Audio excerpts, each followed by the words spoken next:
자, 먼저 지난주에 나갔던 거 용어 잊어버리면 안 되니까 용어 한번 먼저 살펴볼게요. 우리 회계상에서 이제 금융상품이라는 게 있다 그랬어. 금융상품. 이 금융상품 크게 세 가지로 구분된다 그랬어요. 금융자산, 금융부채, 지분상품. 다시 한번. 금융상품이라는 것이 있는데 금융상품의 종류는 크게 세 가지. 지금 책하고 관계없어요. 금융상품의 종류는 세 가지. 금융자산, 금융부채, 지분상품. 그 중에서 지난번에 복습했던 것은, 미리 살펴봤던 것은 금융자산에 대해서 살펴봤었죠.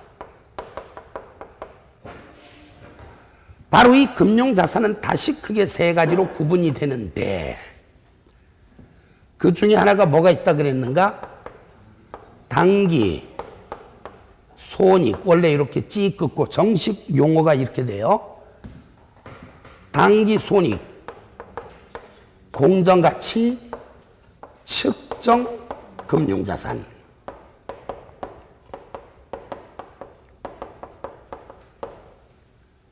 어떨 때 무엇을 당기, 손익, 공정가치, 측정, 금융자산이라고 하는가?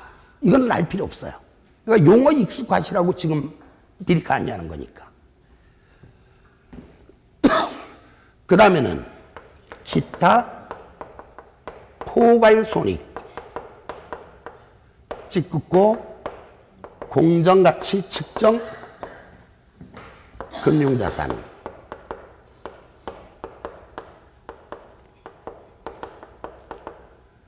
그 다음에는 상각후, 원가 측정,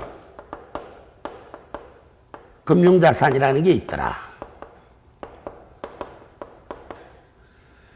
어떤 특정한 상황에서 사용하는 이러한 용어들, 이름들을 사람들한테는 야, 너 이름 뭐야? 또는 어떤 특정한 물건을 부를 때는 저걸 뭐라 그래? 저거 이름이 뭐야? 이런 식으로 말을 하는데 회계상에서는 이러한 특정한 상황에서 사용하는 이름들을 부를 때 계정 과목이라고 한다 그랬어요. 계정 과목. 너무 길어. 그러다 보니까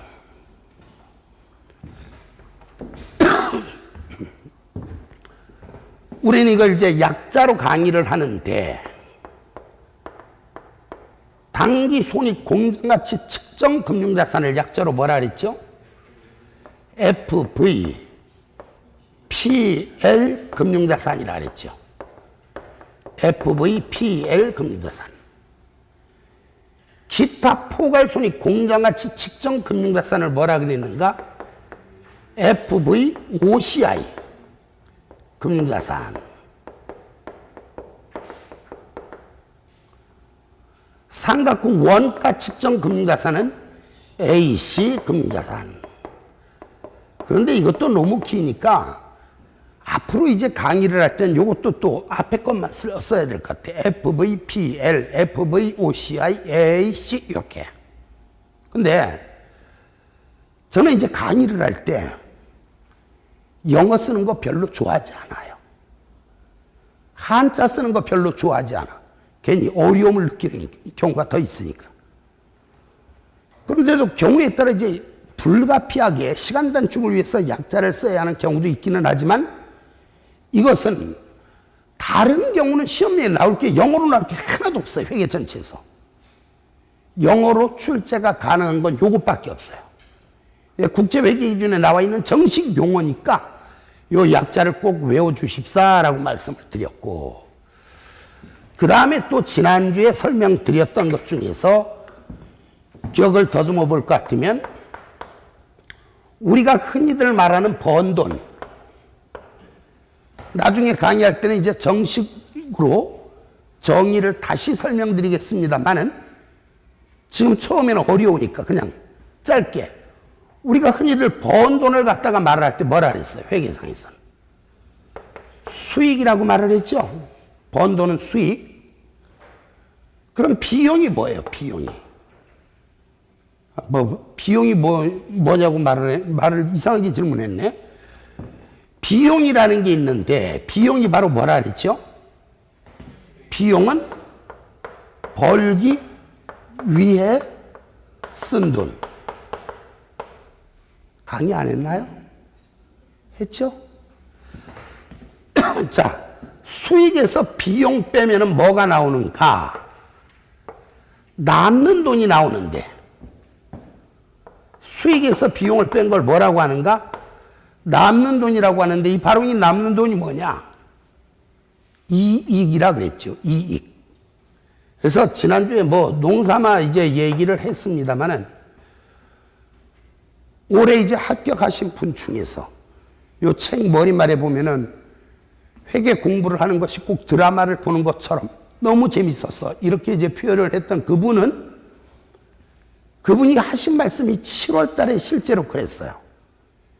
7월 달에 시험인데 7월에 가서야 아니 저는 지금까지 수익하고 이익이 똑같은 줄 알았어요. 전혀 다르죠. 수익에서 비용을 뺀 게 이익이라는 거죠.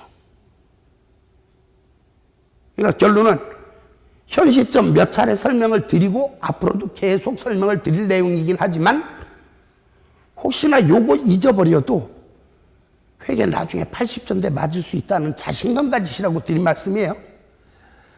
자, 그런데 어쨌든 이러한 이익은 다시 두 가지로 구분이 되는데 무슨 이익과 무슨 이익으로 구분된다 그랬죠?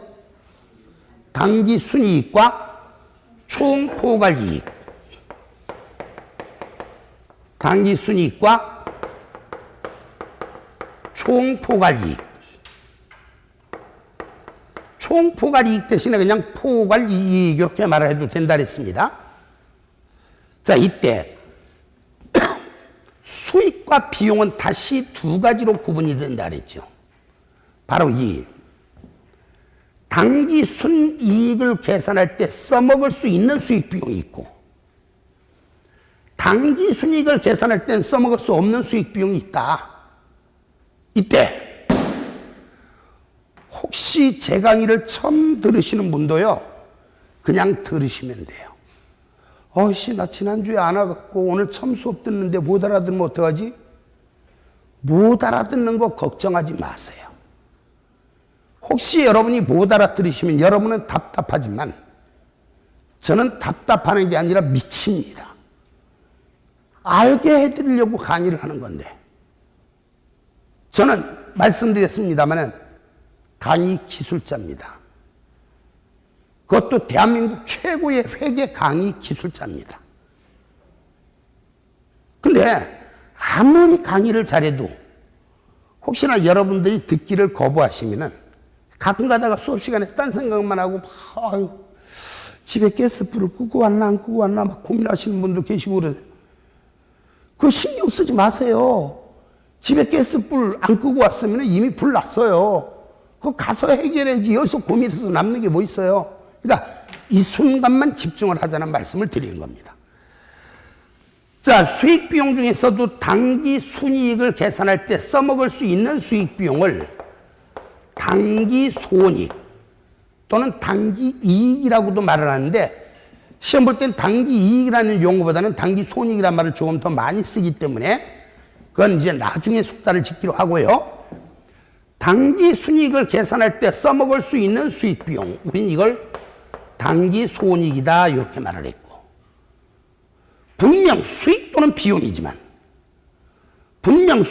비용이지만 당기 순이익을 계산할 때는 써먹을 수 없는 수익 비용이 있다. 우린 이걸 뭐라 그랬는가? 기타 포괄 손익 이렇게 말을 했어요. 기타 포괄 손익. 올해는 약간 깊게 강의하기 위해서 기타 포괄 손익의 종류를 약간 지금 추가를 해서 강의할까 말까 지금 고민 중에 있습니다만은 작년에 공부하시던 분들 중에서 예를 들어서 40점을 넘거나 70점 이제 채 안 되시는 분들, 한 문제당 2.5점짜리니까 69점은 없죠. 67.5점까지. 물론 그거 초과하는 사람은 당연하지만 이분들한테 여러분 기타 포괄손익에는 뭐가 있나요? 그러면은 통일 탁 돼서 대답합니다. 이렇게 매도 가능 금융자산 재측정 손익, 해외 사업장 재무제표 환산으로 인한 손익, 현금 흐름 위험회피 수단평가 손익, 재평가 잉여금의 변동, 확정급여 제도의 재측정 요소. 그런데 자, 기타 포괄손익의 정의를 말해주세요 라고 대답했을 때 기타 포괄손익의 정의가 어떻게 됩니까? 라고 묻잖아요. 요 분들은 대답 못해. 최소한 70점을 넘어서시는 분들은 기타 포괄손익의 정의를 대답할 수 있어요. 자, 나중에 글로 읽는 것보다 요 자체로다가 요걸로 보고 자, 기타 포괄손익의 정의를 내려본다. 이렇게 하면 되겠네요. 당기 손익으로 인식하지 않는 수익과 비용. 기타 포괄손익의 정의가 뭡니까? 그러면 당기 손익으로 인식하지 않은 수익과 비용. 같이 한번 말해보세요. 시작. 당기 손익으로 인식하지 않은 수익과 비용. 기억하실 수 있겠나요? 기타 포괄손익의 이제 국제회계 기준에 나와 있는 정의는 당기 손익으로 인식하지 않은 수익과 비용. 필기 안 하셔도 되고 나중에 다 밑줄 긋을 거예요. 그 반복을 하자는 거죠. 근데 올 수험생 중에서 여기서는 어제 이제 강의를 할 때는 거기서 이제 올 시험에서 97.5점 맞으신 분이 계셨어요. 20회 시험에서. 그 정도 되시는 분만 대답할 수 있는 내용이 있어요. 자, 기타 포괄손익에는 이거 외워야 된다는 걸 강조하기 위해서 또 하는 겁니다.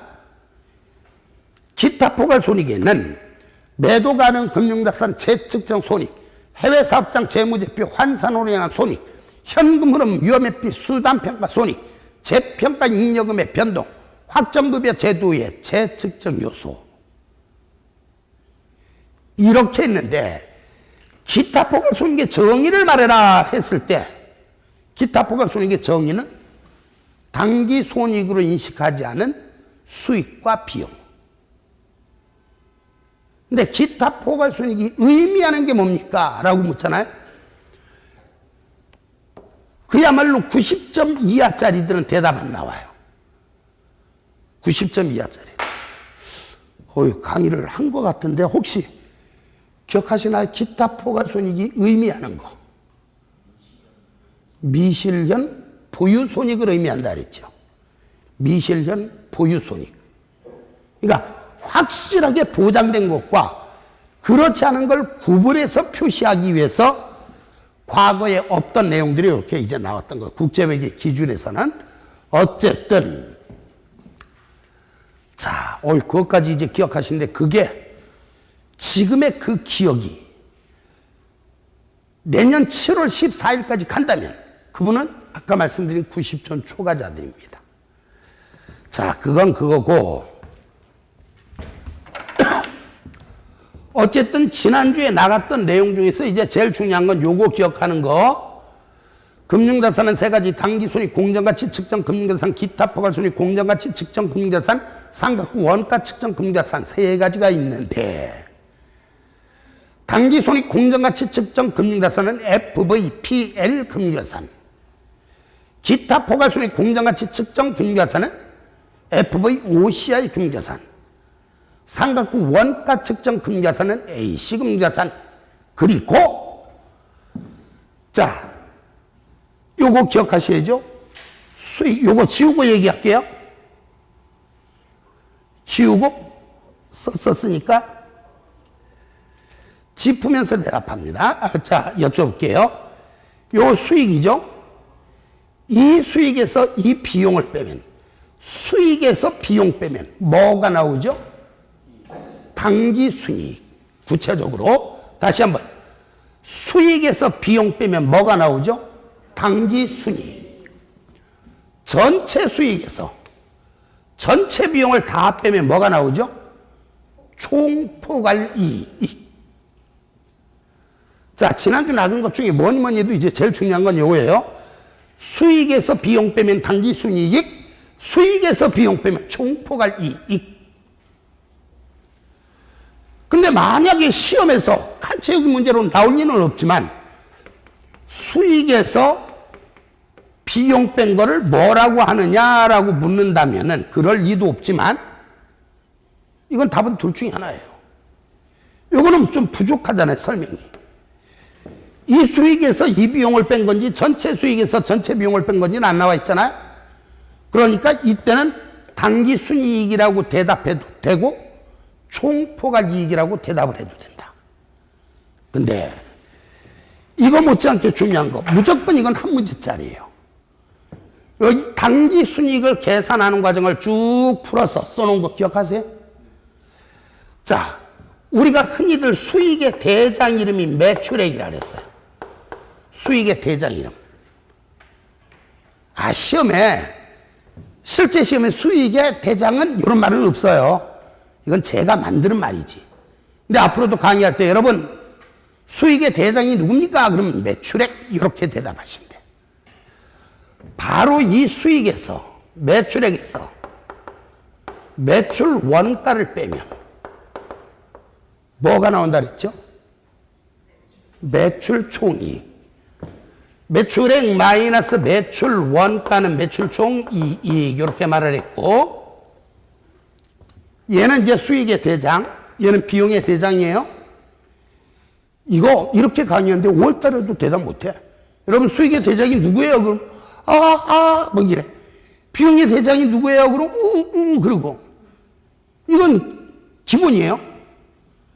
자, 어쨌든 얘 수익, 얘 비용인데 수익 중에서 어쨌든 매출액에서 매출 원가를 빼서 나온 이익은 매출 총이익. 바로 이 매출 총이익에다가 매출액을 제외한 나머지 수익, 매출액을 제외한 나머지 수익을 다 합쳐서 뭐라 그랬어요? 기타 수익이라 그랬죠. 기타 수익. 다음, 매출원가를 제외한 나머지 모든 비용을 다 합쳐서 뭐라 그래요? 기타 비용. 물론 자, 국제회계 기준에 매출액을 제외한 나머지 수익은 기타 수익이라고 한다, 이 규정은 있지만 국제회계 기준에 나와 있는 용어는 아니에요, 기타 비용은. 근데 여러분 학습 편의상 제가 이렇게 강의하는 거고, 요거는 정식 용어, 이건 그냥 제가 만드는 용어. 그러나 여러분들이 이 식으로 공부하시면 됩니다.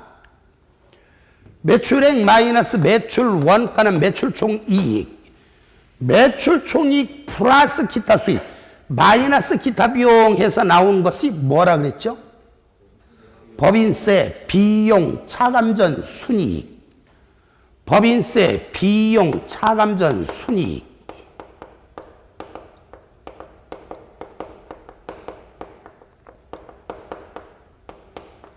바로 이 법인세, 비용, 차감전, 순이익에서 마지막으로 뭐를 빼면 법인세, 비용을 빼면은 뭐가 나오죠? 당기순이익.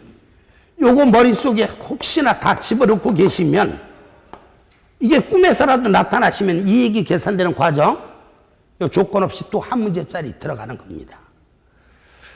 제가요, 가끔가다 이제 강의를 할 때 그런 얘기를 하는데, 지난주에도 했나? 저는요, 정말 신기가 있어요, 신기가. 신기가 있다 그랬더니 어떤 분들이 저 사주 좀 봐주세요, 뭐 이런 분들 계신데 그런 신기 말고 회계 문제에 대한 신기가 있습니다. 그러니까 강의 방향이 매년 틀려요. 작년에는 기초 강의 이런 거 안 했어요. 올해는 기초부터 들어가는 건 그만한 또 이유가 있는 거죠. 어쨌든 기억해 주시기 바랐고, 자, 그 다음에 이제 지난주에 이제 맞아서 이제 실제로 설명 들어간 것은 18쪽에서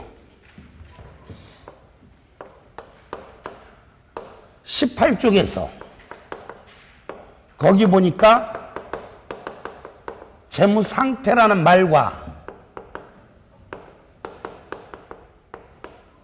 재무 성과라는 말이 나와 있었죠. 이 재무성과를 옛날에는 경영성과 또는 경영성적이라는 말을 더 많이 썼었는데 요즘은 이제 재무성과라는 말을 조금 더 많이 씁니다.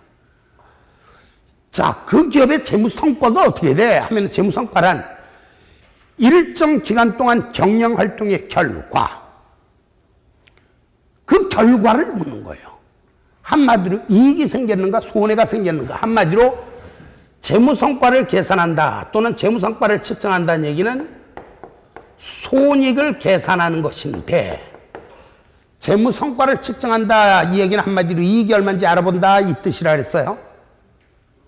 재무성과를 측정한다는 얘기는 한마디로 이익이 얼마인지 알아본다는 뜻이라 그랬습니다. 그런데 이 이익의 종류는 당기순이익과 종포괄이익으로 구분되더라. 요거 기억하시고, 그 다음에 이제 재무상태.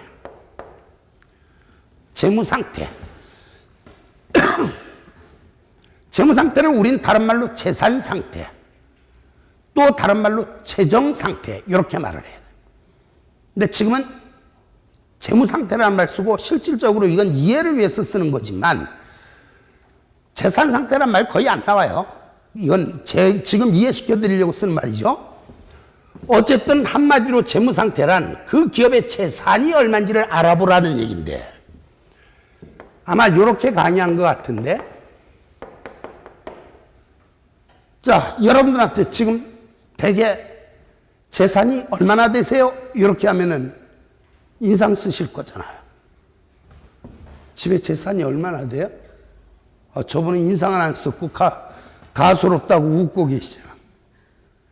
재산이 어떻게 돼요? 하면은 일반적인 사람들, 우리 집 재산 얼마? 뭐 이런 식으로 이제 나오는데, 회계상에서 말을 하는 재산은 크게 세 가지가 있다. 여기다 그냥 금방 쓰고 지워야지. 흔히들 말하는 적극적 재산이 있고, 소극적 재산이 있고, 순재산이 있다. 적극적 재산은 현재 보유하고 있는 총 재산을 의미하는데, 이거 이해시켜 드리려고 제가 이렇게 말을 했어요. 아침에 집에서 3만 원을 가지고 나왔다. 혹시나 불안해서 옆집에서 7만 원을 빌려왔다. 그 결과 현재 하나도 안 썼기 때문에 현재 10만 원을 가지고 있다. 자, 이건 원래 내 돈이고요.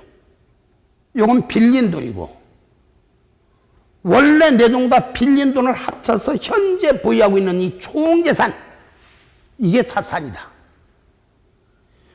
이거는 이제 내 마음대로 쓸 수 있는 재산이기 때문에 적극적 재산이다. 이렇게 말을 했어요. 그리고 바로 이 빌린 돈. 어디 가서 돈을 쓴다. 10만 원까지는 쓸 수 있지만 가능하면 7만 원만큼은 쓰는데 좀 소극적이 될 수밖에 없다. 그래서 이게 소극적 재산. 적극적 재산에서 소극적 재산을 뺀, 바로 이 순수한 재산, 이게 순재산이에요. 그러니까 회계를 이제 공부를 하시는 분들은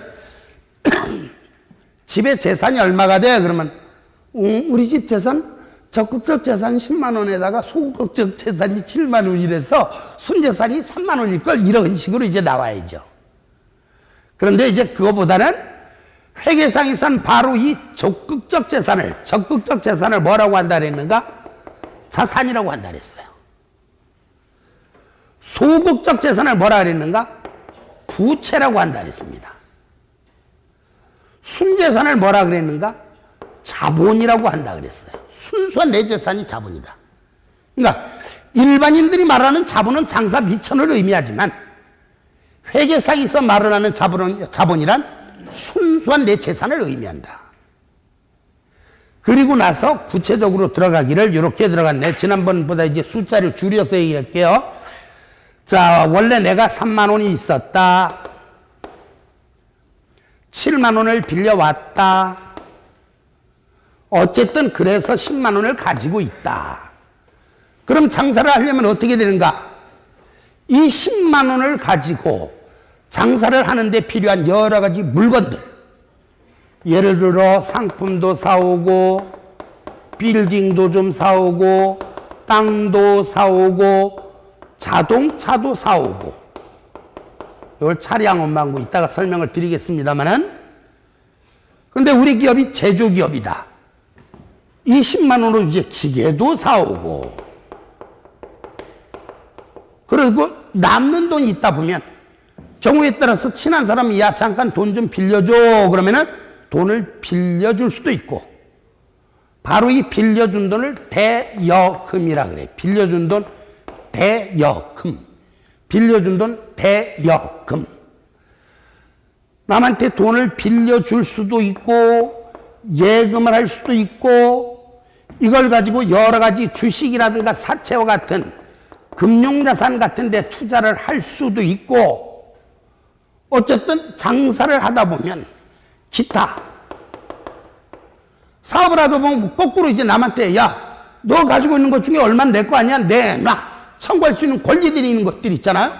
이런 기타 채권 같은 게들도 있을 수 있고, 그리고 남는 돈은 금고에 현금으로 보관을 하게 되는데, 암산연습, 자 10만 원으로 요거 사고 어쩌고 한 다음에 남는 거는 금고에다 보관했다. 요거 다 더해보세요. 얼마예요? 아니 왜 암산하는데 암산에 자신이 없어요? 빨리 암산. 자, 요 10만 원으로 사고 이거 투자하고 남는 거는 가지고 있다. 결론 다 더하면 얼마예요? 10만 원이죠. 그러니까 요게 자산 총액이야. 그래서 지난주에 요렇게 말을 했죠. 자산이란 뭐냐? 한 번만 따라서 해야지. 일정 시점 현재 기업이 보유하고 있는 재화와 채권. 예, 일정 시점 현재 기업이 보유하고 있는 재화와 채권을 다 합쳐서 자산이라 그래요. 여기서 재화는 뭐냐? 화폐, 돈을 의미하는 거죠. 돈. 재는 뭐냐? 재산이 될 수 있는 여러 가지 물건들. 여러분 물건들 다 합쳐서, 그러니까 돈하고 여러 가지 물건들을 다 합쳐서 재화. 그리고 이런 것들, 남한테서 받을 수 있는 것들까지 다 더한 걸 자산이라고 한다. 그리고 이 자산은 궁극적으로 어떻게 되는가? 얘네 두 개 더한 것과 같다. 그쵸? 다시 정리 들어갑니다. 따라서 같이 일정 시점 현재 기업이 보유하고 있는 재화와 채권, 그걸 다 더해서 뭐라 그래요? 자산이라고 하죠. 그리고 이 자산은 결과적으로 뭐와 뭐를 더한 것과 같다? 부채와 자본을 더한 것과 같다. 제가 이제 제 강의 들으면서 혹시 졸음이 올 가능성 있을까요? 없을까요? 제 가능성 들으면서 졸음이 올 가능성. 그래도 있더라고요. 아무리 명강의를 한다고 하더라도 집중 안 하고 관심이 없으면 졸음이 올 수도 있어요. 여러분도 같이 노력해 주신다면 여러분들은 그 어떤 곳에서도 얻을 수 없는 그 결과를 저한테서는 얻으실 수 있습니다. 자, 그러면 요 내용을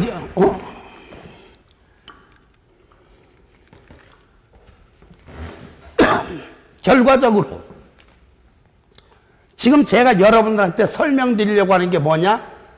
자산에 대해서 이제 설명을 드리려고 하는데, 자, 우리 시험에서 이제 이론 문제가 가장 적게 나온 건 지난 20회 때 12문제가 나온 적이 있었고, 지난 13회 때는 21문제가 나온 적도 있었고, 32문제 중에서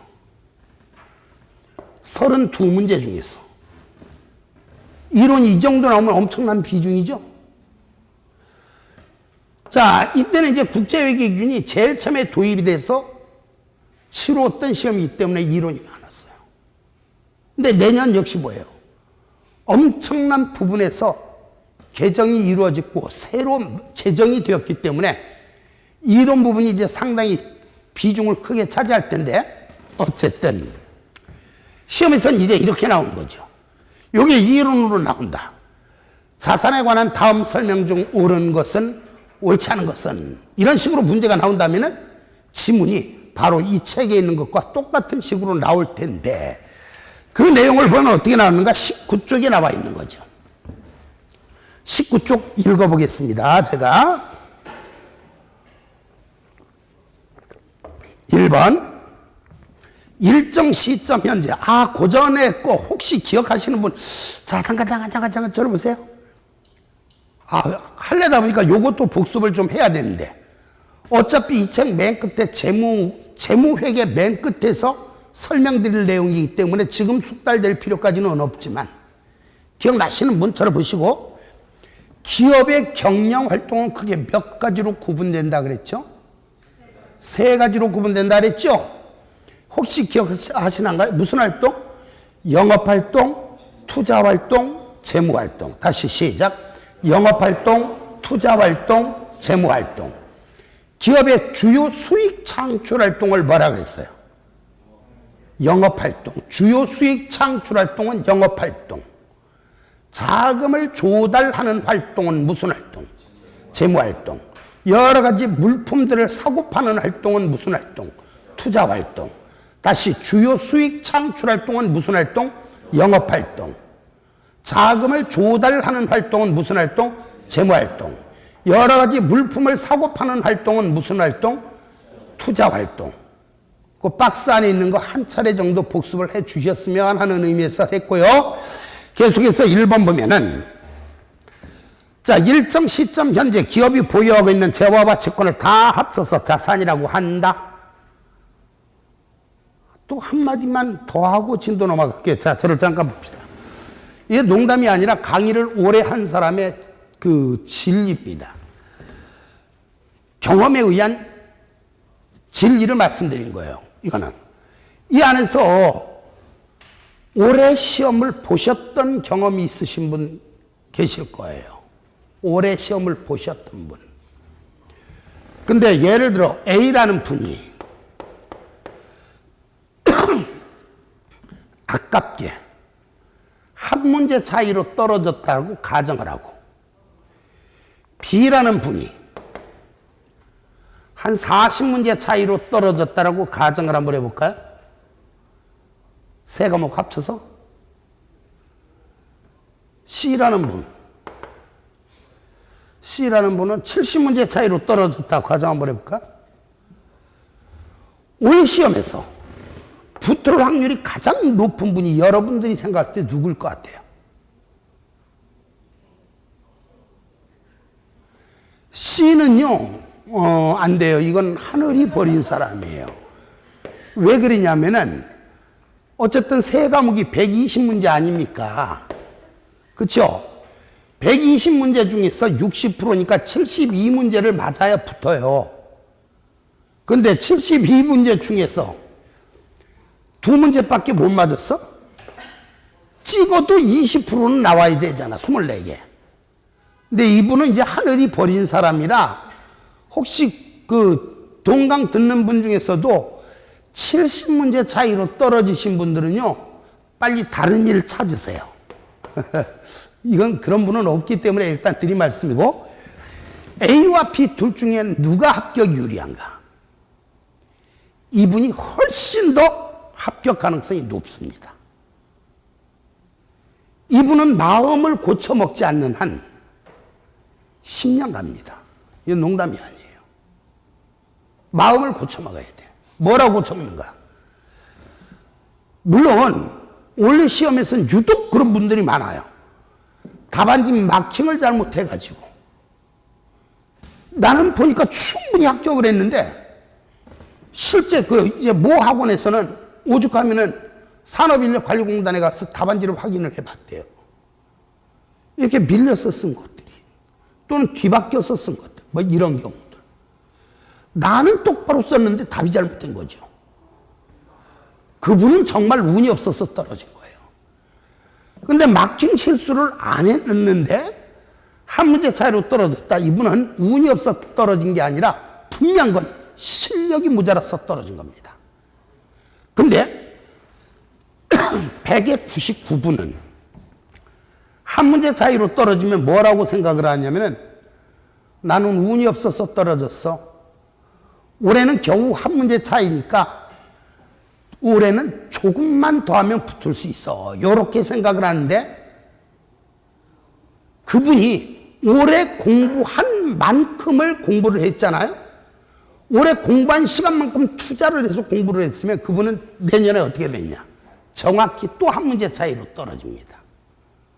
올해 한 만큼만 하면. 근데 난 웬만큼 아니까 하고서 공부를 아예 안 해버리죠. 엄청난 차이로 떨어지는 거죠. 이 한 문제 벽을 깨뜨리면 어떻게 하는가. 오래 한 것보다 단 5분이라도 10분이라도 시간 더 발음이 왜 이래 이거 한 대 맞고 더 투자를 해야 이 벽을 깨뜨릴 수가 있어요. 그러니까 왜 이러냐면 가끔가다 이렇게 강의하려고 그러면 재수생들이 이렇게 앉아있으면은 뭐 다 아는 건데 뭐 저거 다 알기는 그래서 왜 떨어져요? 기초가 튼튼해야 되는데 예를 들어서 똑같은 케이스 다시 한번 얘기해 볼게요. 올해 제가 이재기를 걸었던 문제 중에 하나가 이런 게 있었어요. 뭐라고 나왔냐면은 수정전 시산표와 여러분 이제 퇴계라는 걸 처음 배우시는 분은 뭔 얘기인지 모르시지만 수정전 시산표와 수정 후 시산표의 선급 보험료는 각각 얼마인가? 수정 분계를 참고했을 때 수정 분계가 이렇게 나왔어요.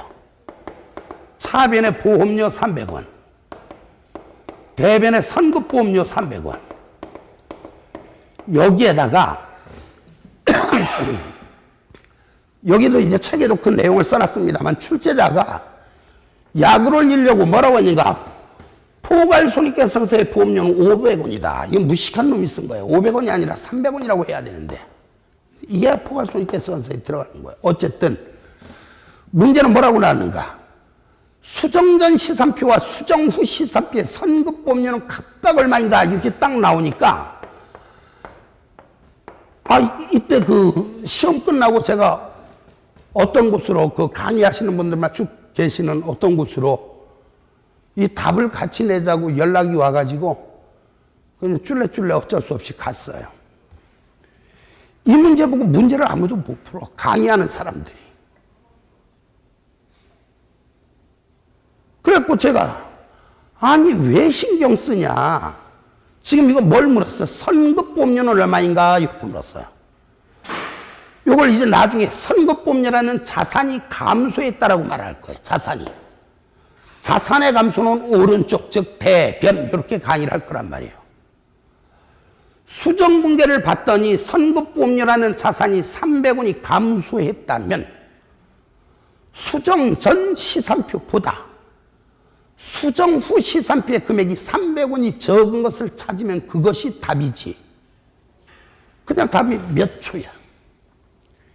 이런 것들이 기초가 튼튼하신 분들, 이 기초과정을 튼튼히 하셨던 분들은 이런 문제는 웃으면서 풀어. 2초 만에 풀어. 2초 만에. 근데 이거를 갖다 신경 쓰고 이건 너무 쉬워. 설마 내가 이렇게 쉽게 풀 수 있는 문제가 시험에 나올 수 있을까? 얘는 답이 아니겠지? 다른 걸 지고 이렇게 2번을 제외해놓고 페이. 이거 5번이네 이거. 이것도 마찬가지지만 앞으로 보시면 그만큼 기초가 중요해요. 그러니까 혹시 여기서 기초 아신다고 어깨 힘주지 마시고 제가 기초 강의라면 혹시 뭐 새로운 내용이 있을까? 이거 신경 쓰면서 수업을 들으시는 거예요.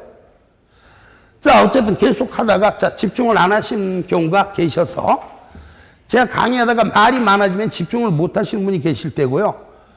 강의하다가 가끔 가다가 말을 버벅거릴 때가 있어요. 버벅거리고 막 정신 못 차리고 막 글도 막 이상한 데다 쓰고서 막 이래 미친놈처럼 이거 뭐야 미친놈처럼 이러면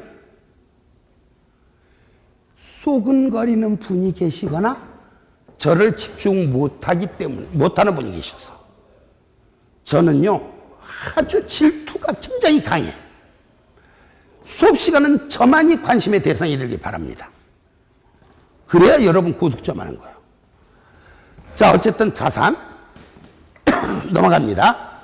1번에 보니까 이렇게 났어요. 19쪽에 일정 시점 현재 기업이 보유하고 있는 재화와 채권을 총칭해서 자산이라고 한다. 그런데 이 자산은 부채와 자본을 더한 것이다. 2번.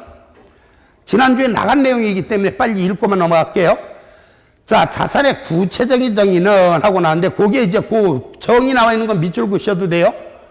과거 사건의 결과로 기업이 통제하고 있고 미래 경제적 효익이 기업에 유입될 것으로 기대되는 자원.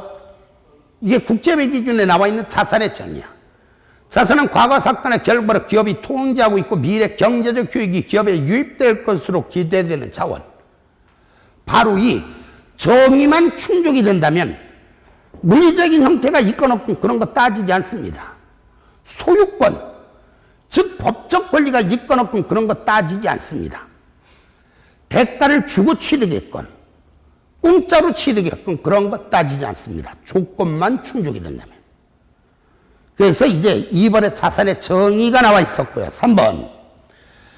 자산이 갖는 미래 경제적 효익이란 아주 이제 회계 공부하다 보니까 갑자기 자산 해놓고 정의, 과거 사건의 결과로 미래 경제적 효익이 기업에 유입될 것으로 하면은 뭔 얘기인지 헷갈리잖아요. 낯설은 말이 나왔으니까 그건 낯설은 말이 나와 있는데 그 말 뜻이 3번에 나와 있는 거죠.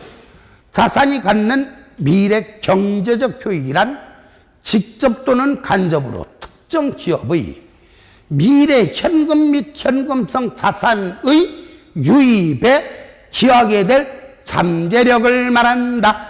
야, 저거 잘 좀 이용하면 돈 좀 되겠는데? 아, 저거 잘 좀 쓰면 나한테 돈 나한테 많이 벌어주겠는데? 그 잠재력이 있으면 미래 경제적 효익이 기대된다라고 말하는 거예요. 미래 경제적 효익, 현금 및 현금성 자산의 유입에 기여하게 될 잠재력이 있는 것, 이게 경제적 효익이 있다 이렇게 말한다 그랬죠. 그 다음에 4번. 유형 자산을 포함한 많은 종류의 자산은 물리적인 형태를 가지고는 있다. 그러나 자산의 존재를 판단하기 위해서 물리적인 형태가 필수적인 것은 아니다. 그랬잖아요. 정의만 충족이 됐다면 물리적인 형태가 있건 없건 그런 거 따지지 않겠다 그랬으니까. 계속해서 5번. 수취 채권과 부동산을 포함한 많은 종류의 자산은 소유권 등 법률적 권리와 관련이 되어 있기는 하다. 그러나 소유권이 자산의 존재를 판단함에 있어 필수적인 것은 아니다. 즉 법적 관리가 없이 실질적인 지배력만 있어도 그건 자산이다 이렇게 말하는 거죠. 그래서 예를 들기 지난주에 뭐라고 말했어? 독도는 우리 땅, 대마도도 우리 땅 이 얘기했잖아요. 집에 가서 검색해 보시는 분 계실지 모르겠습니다만. 자, 어쨌든 계속해서 6번. 기업의 자산은 과거의 거래나 그 밖의 사건에서 창출된다. 따라서 재고 자산을 구입하고자 하는 의도, 그 자체는 자산의 정의를 충족하지 못한다. 의도만 가지고 있어서는 안 된다. 반드시 내 수중에 들어와야만 자산이란 뜻입니다. 미래에 발생할 것으로 예상되는 거래나 사건 자체만으로는 자산이 창출되지 아니한다. 아, 다음 달에 우리 집에 떼돈이 100억 정도가 들어올 것 같아. 확실해. 미래에 발생할 것으로 예상돼. 그러나 그것은 자산이 아니다. 들어와야만 자산이다. 미래에 발생할 것으로 예상되는 거래나 사건 자체만으로는 자산이 창출되지 아니한다. 8번. 일반적으로 지출의 발생과 자산의 취득이 밀접하게 관련이 되어 있기는 하지만 양자가 반드시 일치하는 것은 아니다. 따라서 증여받은 재화든 자산의 정의를 충족할 수 있다. 그럼 이제 시험에 나온다면 어떻게 나오는가? 자산에 관한 다음 설명 중 옳지 않은 것은 하면은 여기 나와 있는 1번부터 8번까지가 지문으로 구성이 돼서 오지선다형 구성이 돼서 그 중에 어떤 거 하나 말을 슬쩍 바꾸는 거죠. 그럼 그게 답이 되는 거예요. 그런데 자, 여기서 2번부터 8번까지 말이 조금 어려워요. 그래서 이걸 강조를 하기를 우리가 날마다 읽는 건 뭐를 읽는가? 그 아래 박스를 읽고 있습니다. 박스. 자산의 특징 요약. 첫째, 자산은 과거의 거래나 사건의 결과로 취득되어야 한다. 내 수중에 들어와야만 자산이라 했어요. 저를 잠깐 보세요. 여기서 제가 설명드린 내용이 있죠. 회계의 가장 기본적인 정신이 하나 있다. 뭐가 있는가? 자산이나 수익은 가능하다면 적게 적어야 돼. 가능하다면. 그러니까 어거지로 숨기라는 얘기가 아니라 이제 똑같은 거래라도 다양한 회계 처리 방법이 존재할 때 그 중에 가능하면 자산이나 수익이 적게 표시할 수 있는 방법이 있다면 그 식으로 회계 처리해야 돼. 이게 회계의 가장 기본적인 정신입니다. 그리고 반대로 부채와 비용은 가능하면 많게 적어야 돼요. 바로 이것을 우리가 전통적인 회계 관습, 보수주의라고 말합니다. 보수주의. 보수주의. 안정을 추구하라는 얘기죠. 보수적으로 처리하라. 안정을 추구하라. 이거 이상한 걸로 생각지 마시고 회계학적인 관점에서만 설명드린 거예요. 자, 이게 무슨 의미냐면 예를 들어서 실제 이익이 실제로 벌어들인 이익이 100만 원이라고 가정을 해요. 실제 이익이. 근데 이걸 회계 처리를 어떻게 하느냐에 따라서 장부상엔 실제로 벌은 돈은 100만 원밖에 없는데 100억이라고 표시를 할 수도 있고 10만 원이라고 표시를 할 수도 있다. 경우에 따라서는. 그러면 여러분 100억이라고 표시하는 게 회사에 유리할 것 같아요? 10만 원이라고 자 실제로 벌어들인 돈은 이거예요. 근데 회계 처리를 어떻게 하느냐에 따라서 이렇게 표시될 수도 있고 이렇게 표시될 수도 있다면 여러분 생각인 기업의 입장에서는 어떤 것이 유리한 거예요? 100억이라고 표시하는 게 유리하다? 그러면 세금도 100억만큼 내야 돼. 100억에 비례해서. 배당금도 100억에 비례해서 주주들에게 줘야 돼요. 줄 돈도 없는데. 그래서 우리 이걸 유혈과세라 그래요. 유혈과세. 몰라도 돼요. 유혈과세. 피가 난다는 얘기죠. 유혈배당이 이루어진다 그래요. 유혈배당. 자기 꼬랑지를 잘라서 배당금으로 줬다 해서 이걸 제꼬리 배당이 이루어진다 이렇게 말을 해요. 이런 현상이 일어나면 점점 자본이 누에 잠자예요. 누에 잠자. 자본이 누에가 뽕잎을 갉아먹듯이 자본을 전부 다 갉아먹어서 자본이 잠식돼요. 결국은 망해요. 당장은 좋은 사람이 있어요. 이렇게 이익이 많은 것처럼 표시하면 누가 좋을까요? 일단 경영자는 좋아요. 당장은. 왜? 사람들이 오해를 하고서 야, 쟤 능력 있는데 연봉 팍팍 인상이 주고 그리고 당장 주주들도 좋아요. 어떻게 주가 폭등하고 주가 폭등하잖아요.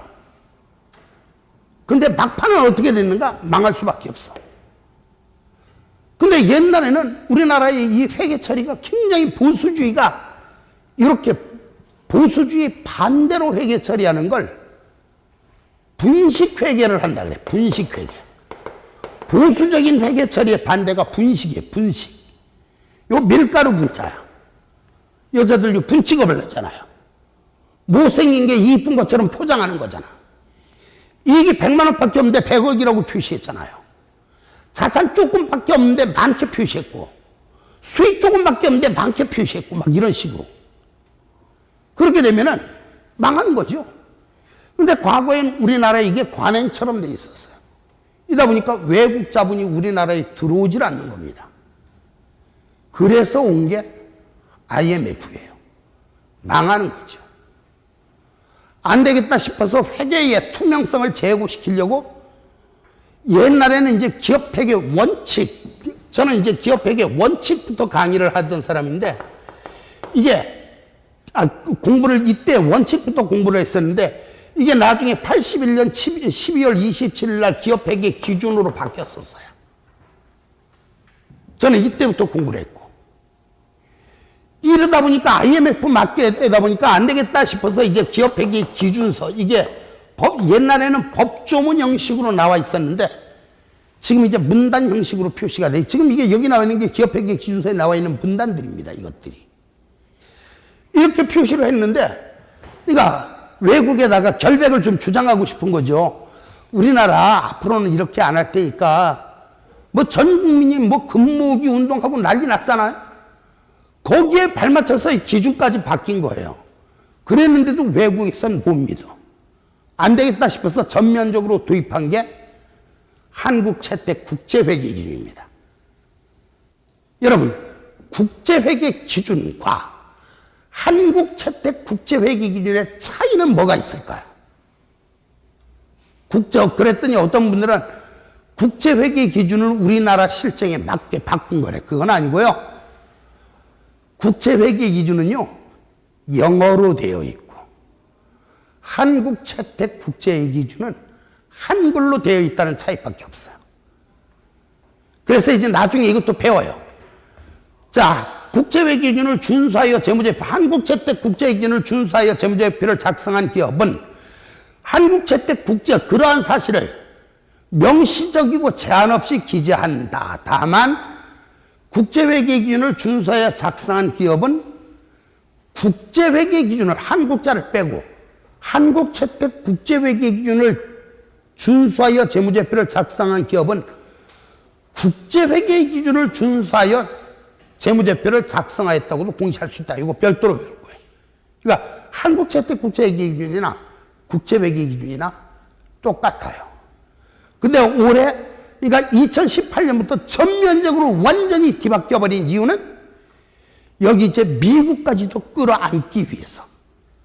미국도 이제 전면적으로 우리랑 똑같은 기준을 적용을 하게 되는 거예요. 그래서 이렇게 엄청난 이제 바뀌었고, 자, 이런 회계 투명성을 제고하기 위해서 분식회계를 못하게 하려고. 그래서 요새는 분식회계하면 어떻게 해요? 검찰에서 회장님 들어오세요 하고 연락하지요. 그럼 회장님은 어떻게 해? 검찰에서 들어오라고 연락하면 직원들한테 가서 야, 빨리 사와. 뭐 사오란 얘기야? 휠체어, 마스크, 목도리, 모자 사서 어떻게 이렇게 병자처럼 끌려가잖아요. 이렇게 하면 지금 이제 국가에 잡아가요, 검찰에서. 이렇게 해야 국가도 살고 회사도 사는 거예요. 이게 안정을 추구하는 거예요.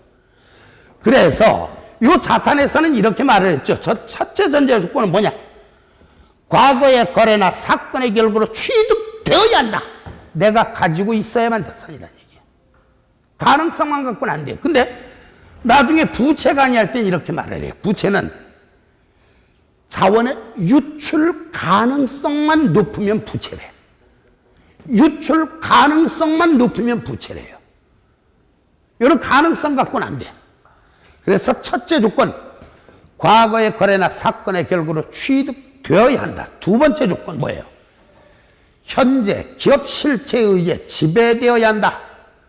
다른 말로 통기할 수 있어야 한다. 뭔 얘기냐? 야, 그거 내 거야. 손대지 마. 주장할 수 있어야 이건 자산이란 얘기죠. 셋째, 미래 경제적 효익이 기대되어야 한다. 그래서 나중에 또 이렇게 말해요. 농담삼아 지난번에도 이렇게 말을 했잖아요. 아이가 태어났어. 세상 모든 걸 다 얻은 것 같아. 나한테 꿈과 희망을 줬어요. 미래 경제적 효익이 기대되는 것이다. 근데 어느 한순간 가면서는 그 기대가 점점 줄어들죠. 경제적 효익이 감소되는 거죠. 근데 어느 한순간 가면 더 이상 나한테 아무런 꿈과 희망도 주지 않아. 이걸 갖다가 우리 미래 경제적 효익이 기대되지 않는다라고 말하고 나중에 이렇게 말합니다. 한 번만 따라하세요. 미래의 경제적 효익이 기대되지 않으면 자산을 제거하고 비용 처리한다. 그거를 이제 별도로 나중에 배우실 거예요. 미래 경제적 효익이 기대되지 않으면 자산을 제거하고 비용 처리한다. 그런데 어쨌든 과거의 거래나 사건의 결과로 취득이 되었고 현재 기업 실체에 의해 지배되고 있고 미래 경제적 효익이 기대된다고 하더라도 마지막 조건. 이거 지난주에 얘기를 했나 안 했나 혹시 기억나시는 분 계실까 볼까요? 여러분, 자산, 부채, 자본, 수익, 비용을 다 합쳐서 뭐라 그래요? 자산, 부채, 자본, 수익, 비용을 다 합쳐서. 자, 오늘 이제 말을 할게요. 나중에 또 이제 자산, 부채, 자본, 수익, 비용을 다 합쳐서 뭐라 그래요? 자산, 부채, 자본, 수익, 비용. 아니, 그걸 다 합쳐서 뭐라고 하냐고? 자산, 부채, 자본, 수익. 뭐라고 하니까? 자산, 부채, 자본, 이러지 마시고. 재무제표의 기본 요소. 다 같이 뭐라고요? 재무제표의 기본 요소. 자, 들어보세요. 재무제표의 기본 요소 뭐가 있어요? 자산, 부채, 자본, 수익, 비용. 이걸 다 합쳐서 뭐라고 한다고요? 재무제표의 기본 요소. 바로 모든 이 자산, 부채, 자본, 수익, 비용, 모든 재무제표의 기본 요소를 장부에 적기 위해서는 꼭 하나. 그 금액이 정확히 얼마인지를 알아야 돼. 그 금액이 정확히 얼마인지 알아야 된다라는 표현을 신뢰성 있게 측정할 수 있어야 한다라고 말합니다. 그래서 이 네 가지 조건이 충족이 되었을 때만 우리 회사 장부에 자산이라고 적을 수 있다. 몇 차례 더 읽어주시고요. 자산은 과거의 거래나 사건의 결과로 취득되어야 한다. 현재 기업 실체에 의해 지배되어야 한다. 미래 경제적 효익이 기대되어야 한다. 신뢰성 있게 측정할 수 있어야 한다. 1번부터 8번까지만 자꾸 보라 그러면 지겹거든요. 하지만 이 네 개와 함께 자산의 정의 꼭 기억하시고, 자산의 정의, 자산이란 과거 사건의 결과로 기업이 통제하고 있고 미래 경제적 효익이 기업에 유입될 것으로 기대되는 자원. 자, 이 시간 마지막 자산의 정의 한 번만 읽어봅시다. 시작. 과거 사건의 결과로 기업이 통제하고 있고, 지금 어디 있는 거예요? 2번에 있는 거잖아요. 다시 한번 읽어주세요. 시작. 과거 사건의 결과로 기업이 통제하고 있고 미래 경제적 효익이 기업에 유입될 것으로 기대되는 자원. 한 번만 더 읽어보고 시작. 과거 사건의 결과로 기업이 통제하고 있고 미래 경제적 효익이 기업에 유입될 것으로 기대되는 자원. 자, 고개 들고 한번, 안 돼도 한번 해보세요. 시작. 과거 사건. 치사해요. 왜 그래요? 왜 눈이 이래? 눈 내리깔지 말고. 뭐 죄졌어요? 제가 언제 눈 깔아 이것도 아닌데 왜? 다시 저를 보시고 시작.